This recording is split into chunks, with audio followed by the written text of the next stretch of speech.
বন্ধুগণ সবাইকে নমস্কার। আজকে রান্না করব বাইলা মাছ এবং ট্যাংরা মাছ।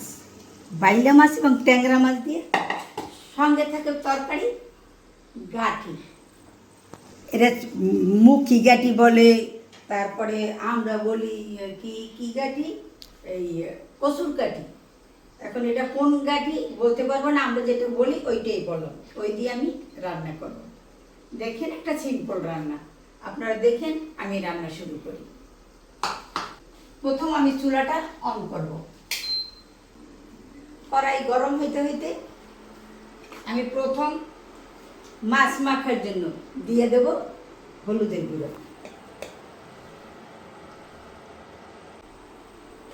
পরে দেব লবণ, মাছ মরিচের গুঁড়ো, হলুদের গুঁড়ো দিলাম। এখন আমি কড়াইতে দিয়ে দিলাম তেল।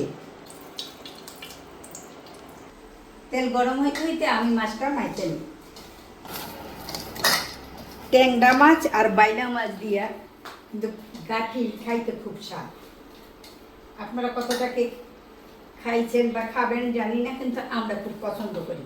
কড়াই গরম হয়ে গেছে, আমি এখন দিয়ে দেব মাছ।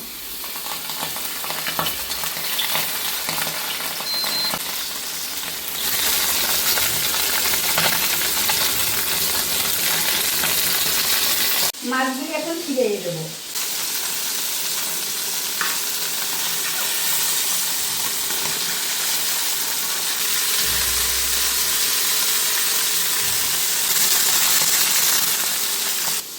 মাছগুলি ভাজা হয়ে গেছে, আমি এখন তুলে নেব।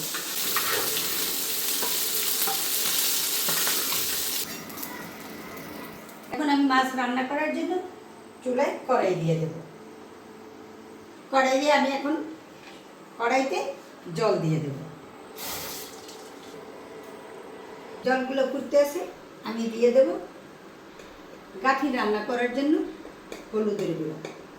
স্বাভাবিক গাঠি, কচু, বাগানাচ এ সমস্ত রান্না করতে হইলে এগুলা আগে কিছুটা জাল দিয়া ফুটাইয়া সিদ্ধ কইরা পরে মাছ দিলে খাইতে খুব স্বাদ লাগে।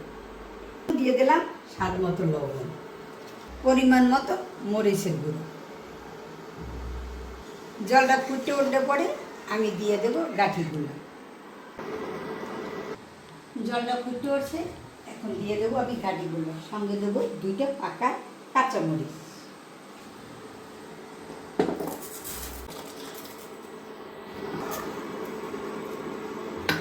এখন জলটা ফুটে উঠছে, এখন আমি একটু ঢেকে দেবো। সরাটা তুলে দেখি। এখন আমি মাছগুলি দিয়ে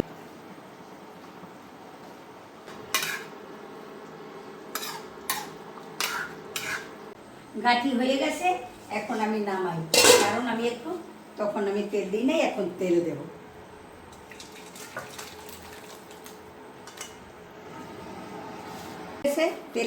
তেল দেব সোমবার দেওয়ার জন্য। গাঠিতে দিয়ে দেব 2টা তেজপাতা, দিয়ে দেব 2টা শুকনো মরিচ, দিয়ে দেব কয়টা জিরা। তেজপাতা, জিরা, মরিচ ভাজা হয়ে গেছে। আমি এখন একটু আগে চামচ দিয়ে তুলে আমি দিয়ে দেবো, তার কারণ তা না হলে তেলটা ছাড়তে নিতে সবটা উঠিয়ে দেবো। এখন আমি তেলটা গরম হয়ে গেছে, এখন আমি ঢেলে দেবো।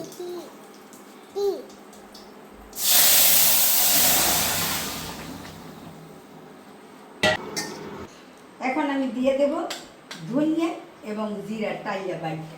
কারণ গাঠিতে একটু ধনিয়া জিরা পরিমাণ একটু বেশি দিতে হয়। আস্তে আস্তে আর একটু জাল হোক। আমার তরকারি হয়ে গেছে, এখন আমি নামাইয়ে ফেলবো। আমি চুলাটা অফ করি।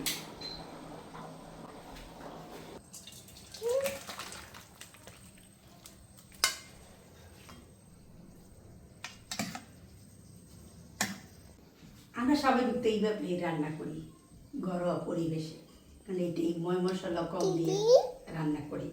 এবং বন্ধু হিসাবে সবসময় আমার পাশে থাকবেন, এটাই আমার কামনা। আজকের মতো আমি এখানে শেষ করি। সবাইকে ধন্যবাদ।